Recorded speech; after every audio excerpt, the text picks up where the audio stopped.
Brilliant, you guys are doing exceptionally well. Okay, so what we're going to do now, you guys have done a really amazing job going through those first couple of tips, but now I want to share with you some really powerful additional tips.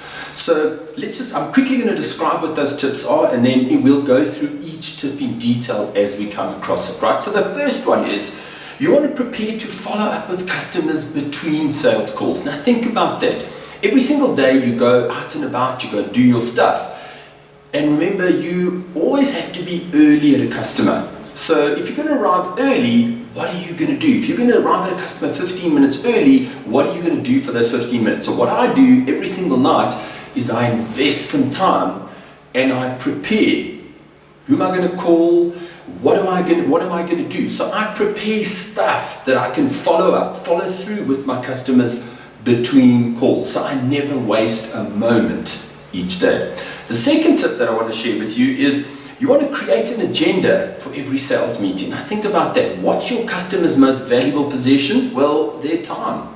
By preparing an agenda, you do two things. One, you inform yourself as to what the purpose is. And number two, you give your customer, or you show your customer when you send that agenda, you show them that you respect their most valuable possession, namely their time. And number three, you never want to leave a meeting without having scheduled the next meeting. Now think about that. What happens? I mean, I'm sure you've had this happen to you on a number of occasions. You go to a sales meeting and do an amazing job. The customer seems like a perfect fit. And then you call, you try to arrange another meeting, and they just seem to disappear. Well, what I find is I always go prepared with a reason for the next call, as well as a date and a time, or a couple of dates and times when we can meet the next time. Because the moment you leave that customer, getting hold of them and arranging another meeting is extremely difficult. So always have a purpose for the next call and a date and a time, because that way you're sure that you're going to get to see the customer again.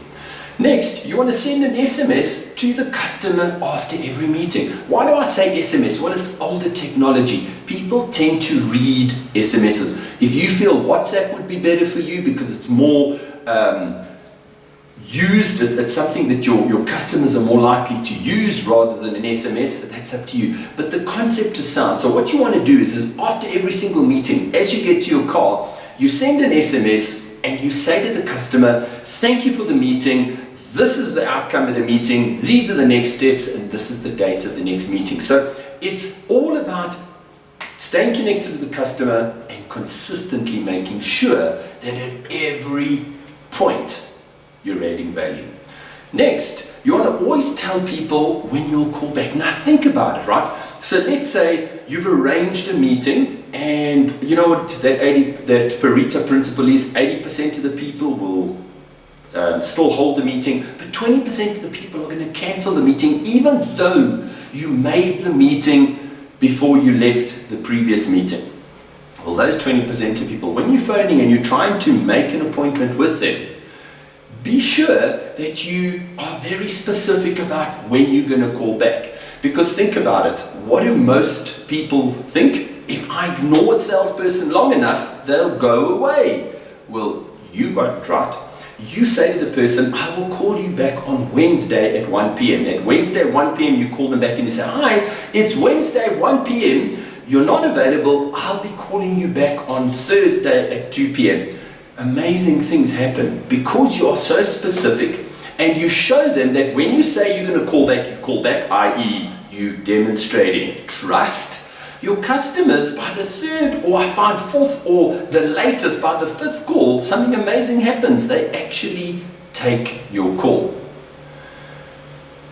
You want to reduce the risk of meeting with you, because think about it. Whenever a customer or a salesperson asks a customer for a meeting, what happens? Well, they see a whole hour out of their day. Well, what you need to do is, first of all, you prepare an agenda so you know exactly what you need to cover. You don't waste time.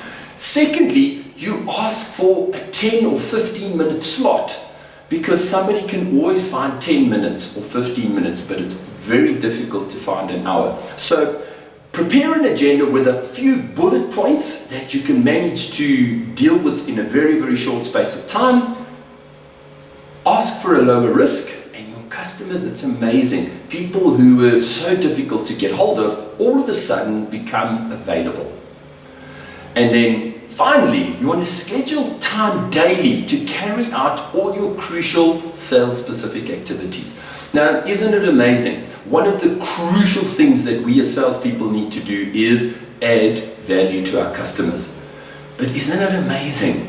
Life happens, challenges happen, selling, our day-to-day activities get in the way of us doing those crucial things like finding innovative ways to add value to our customers, making sure we create an unforgettable customer experience.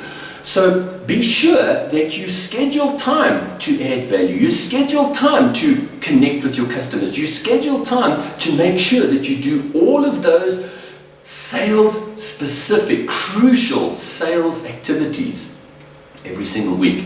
And when you carry out these few tips and you combine them with those previous tips that I've shared with you, you will see in a very, very short space of time, you'll see remarkable improvements in your sales success and results.